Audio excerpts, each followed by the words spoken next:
Welcome in to another edition of G-Rated, where we review our favorite TV shows and movies. I am joined today by Bo and Derek. I'm Gerald, by the way, your host. And we're here to talk about The Righteous Gemstones this week, which is an HBO comedy about three bumbling kids who inherit their father's multi-millionaire empire. But it's not Succession. It's the other one.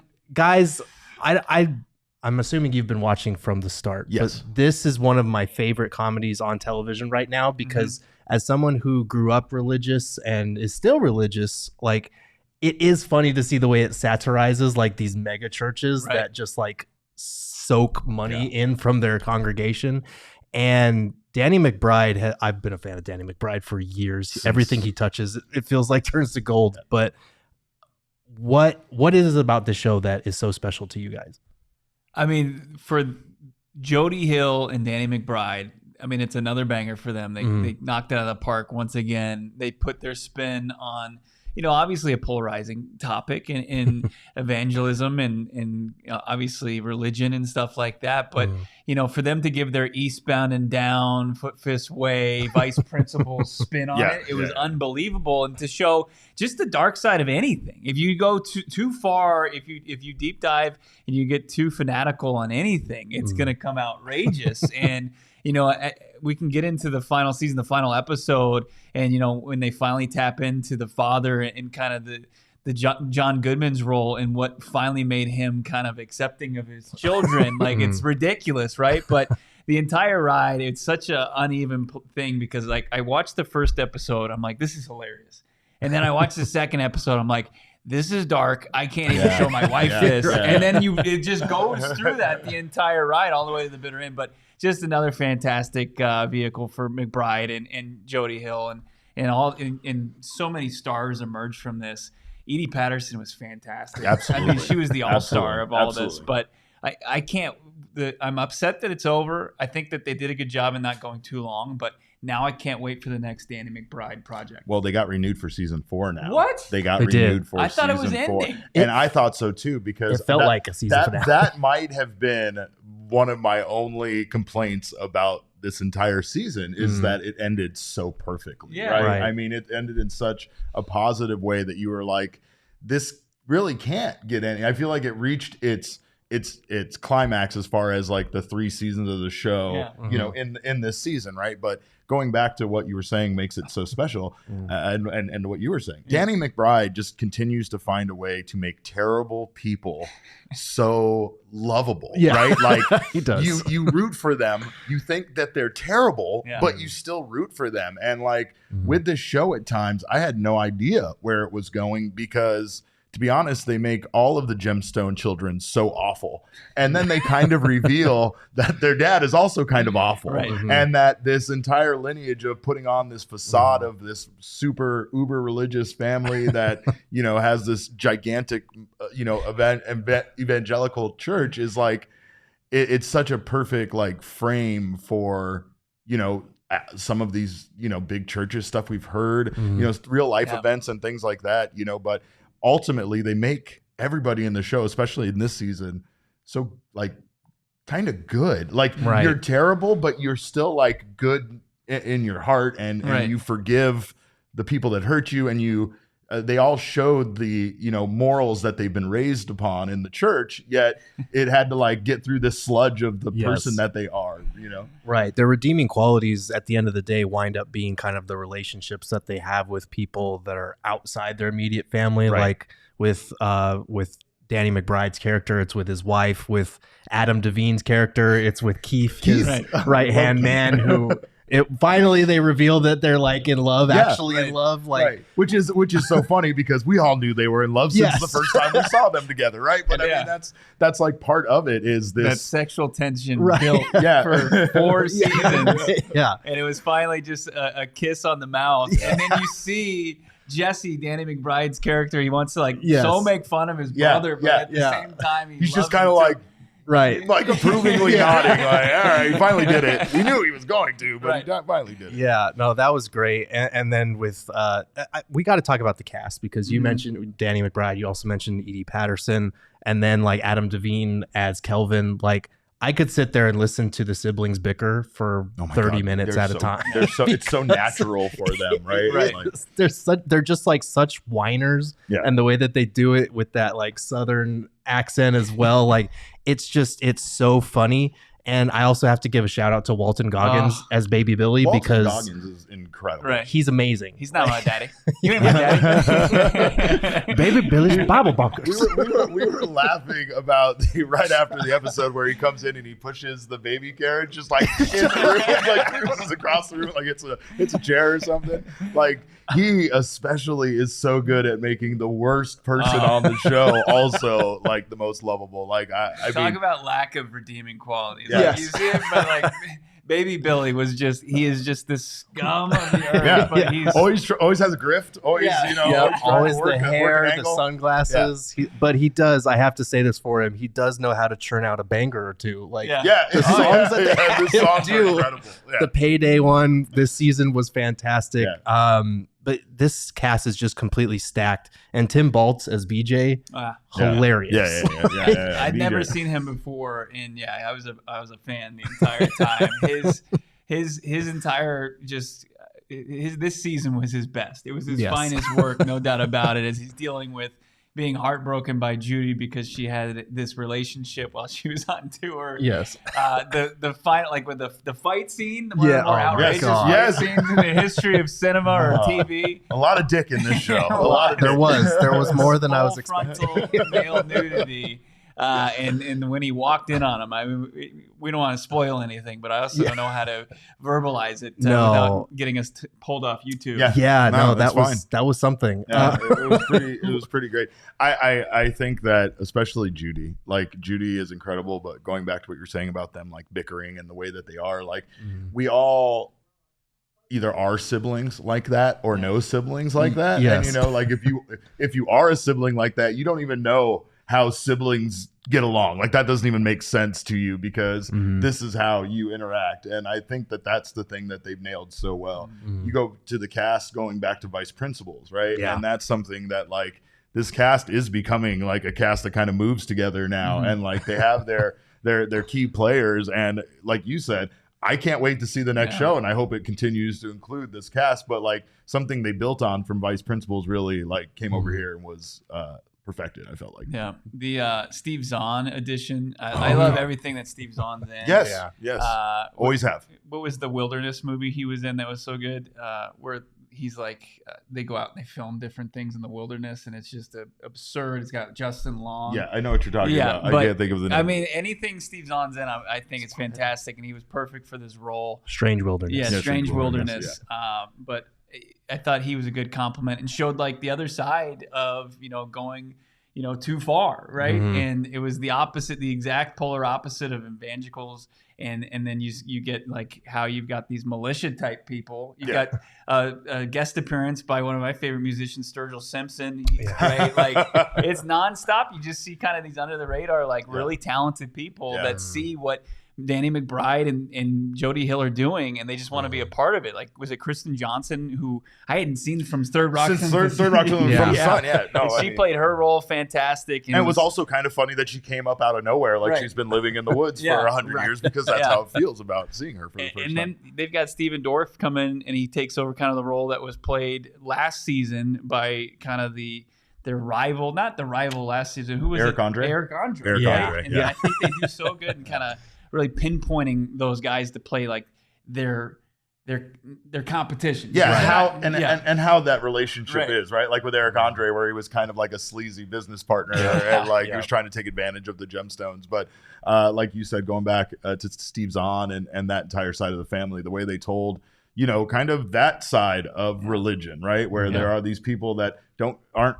materialistic like the Gemstones and aren't worried about all that stuff, but they're like nearly right-wing militia, and they're, they really do care about God, but then like they're also like sitting there going like, what are we doing? To Steve Zahn and his entire plan. But the backstory that they told, again, like the reason why Steve Zahn is on that side, the reason that investing in the Gemstones Y2K survival kits, right? Like there always seems to be a key component where at the end of the day, the gemstones are kind of responsible for creating these villains, almost like Batman. Right, you know, right. like they created them and now they're here to kind of get their revenge on them. Right. They're like a fascinating kind of inverse of the gemstones. So it's cool to see those kind of dynamics go head to head like that.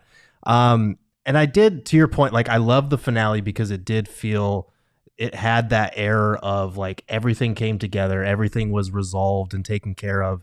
But I am curious, like, to your point, where do they go now? Which brings us to anything from this season that was, you know, questionable, complaints, concerns, that type of thing. I don't have, I have very few because I mean, honestly, like when you say, where do they go from here? The scene with Gideon, right? Essentially wanting to be a pastor and like seemingly like his problem with his father in the first place was the way that the church is ran and the way that they are, because they're just so insincere, and that kind of drove him away. But like now he could be the one that actually replaces Eli when it's not really any of the other three. And that could be just make for such not only a great final season, but just such a good way to cap it, considering it started with him blackmailing his father. Right. You know?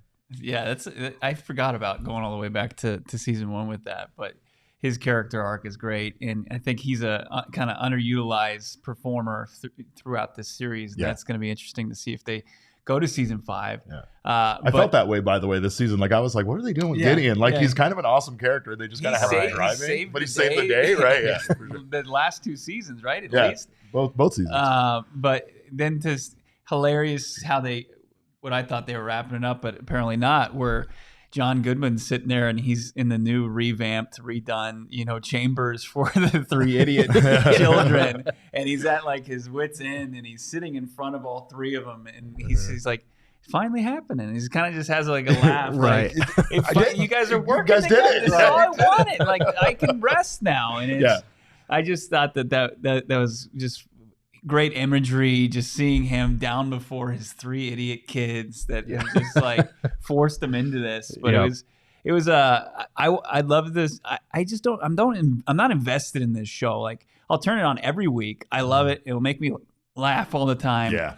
But like if they can go any, I feel like they can pivot any direction. Like I'm not like, it's not like Breaking Bad or, you know, Game of Thrones where I'm like, they better wrap this up. Right. Perfectly. Yeah. I think you're right about I that. have like a very looser feeling about this where, and I maybe a trust with the creators like McBride and Jody where they can go any direction. I'm sure it'll be fine. Right, because I think with a cast like this and the way that their characters interact and have built all these relationships and the jokes that stem out of those, they're just so natural and like free flowing. It's kind of hard to mess that up at this point.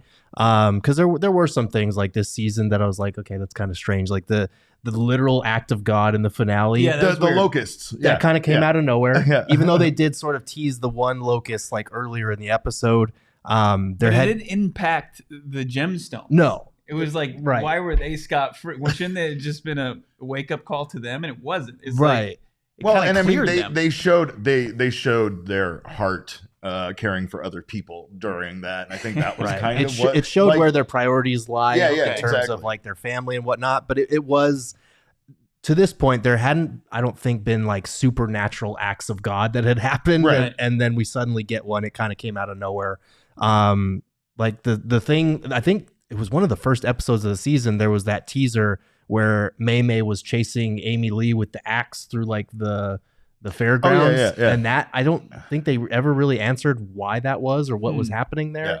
Yeah. So there were some things that I was like, okay, that wasn't like handled or answered or resolved or anything, but it's like you said, it's one of those shows that you can just pick up and watch week to week and get a kick out of it and then not think about it until the following week. They've got the locust thing and then they wrap it up and it's the family cheering on each other, smashing things with right. You're just like, you can't take it too seriously. Yeah, no, absolutely. And I mean, there were times during this season where I questioned what this show even is. And like normally, especially watching a season of a show like this that has kind of an overarching story that they're trying to tell, I usually wait. Yeah. But there were times, like you said, where I didn't feel connected enough to it because they weren't grabbing me with anything. Everybody was just, once again, so terrible that like they like, why do I care? Like Judy cheating on her husband was freaking hilarious, and her being like this rock star going out there and performing on tour was just it was over funny, the clothes, by the way. Right, yeah, over the clothes.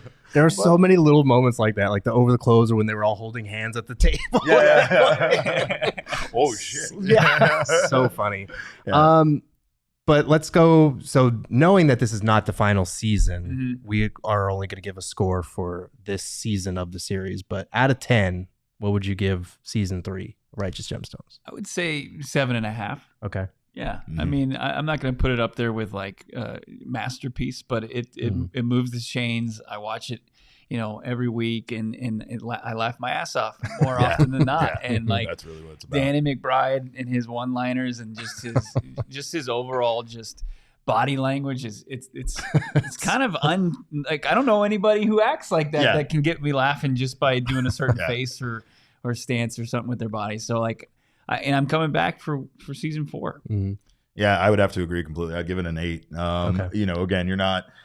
It's like a show I don't even like talk to people about to see, because it's like, it's not like I want to be like, what are your thoughts on the way this episode ended or whatever. But man, the way that it makes me laugh, and like it has a cast that I feel could read anything and it would be funny. Like they could make any situation funny. And they told a really good story, and I feel like it's continuing. And my concern is that this season wrapped up so well that like they're gonna do season 4, and it's just gonna kind of feel like added extra content instead of it being like the conclusion of the story. Yeah, that's a fair concern. For me, like, one of the biggest ways that I judge a comedy, ironically enough, is like, would I love to just sit there and watch like 10 minutes of bloopers watching these people crack each other up and break? Because watching them perform some of these scenes half the time, I'm like, how are they not like dying laughing at each other's reads on these things? There's got to be 4 hours of bloopers from every scene, it feels like. Like that would be pure gold to watch for me. The bathtub scene. Oh my God. The bathtub scene. Any scene where like the 3 siblings are together and just riffing off each other. It's so funny. I'm going to go with an 8.5 for this season. I think this was probably my favorite season yet of the show. Where does it stack up with previous Danny McBride? Or you can throw in like that's tough. Adam Levine, Workaholics. I don't know if you guys enjoy that, but like, where does it stack up versus previous work? Eastbound and Down is still my favorite thing ever. It's hard for me to like. It's baseball. It's Danny McBride. There's just too many factors there for me to love. But I would say that I would probably put it right after that, now above Workaholics and other things I've seen these people in, because I feel again like it was very close to their other shows, but like they have perfected their dynamic, and they're just so good together. And I don't know if they desensitized me with Vice Principals to where maybe if I look, because I felt like Vice Principals was maybe a little darker than this. So that's why I would put Vice Principals behind this, but still equally like was a gateway to this, where I'm like, okay, this, I can laugh at that and just like look past the really dark shit. Well, yeah, and this felt like it was going to be as dark, if not darker than that. And like they did tell like kind of a redeeming story of forgiveness with this family, their ability to forgive others, their ability to ask God to forgive them, and just be like, hey, God, I know you forgive me because this isn't who I am. And then they just kind of move along. And that's like, they went from kind of just doing that facetiously to like, being kidnapped and held to a point where they thought one of them was going to die. And they went from like defending themselves to volunteering themselves to be the one to get killed. And like, I felt like that was kind of the climax of them as characters, in a way of showing like they actually did kind of realize that they wanted, that they cared about their siblings, they cared about other people, and they ultimately wanted to sacrifice themselves for their family. Yeah, it'll be fun to see where they go from here, because it does feel like they kind of neatly tied a bow on the series, but we'll still be watching no matter what. They kind of forgave their dad. They kind of did. I mean, well, and I felt like I saw this online, and I hate this kind of stuff when it makes you think this, especially when it's the 4th season. But they were saying like, if this season ended, that scene at the end could have just been heaven. It could have just been them smashing shit with a monster truck in heaven. Look like? Well, because Steve Zahn was there with the leg, and That's like, true. Obviously it was a great like redeeming moment that they all got back together. But like when I saw that, I was like, that could have been a fun, just like, hey, wonder and never tell that answer. which would have been fascinating because if they all made it to heaven, heaven has some pretty open parameters, especially maybe Billy being up there. But I think that's going to do it for this edition of G-Rated. You can follow me on Twitter at Gerald Bourget. You can follow Bo at Bo Brack, and you can follow Derek at Cap_Caveman. Until next time, keep it G-Rated.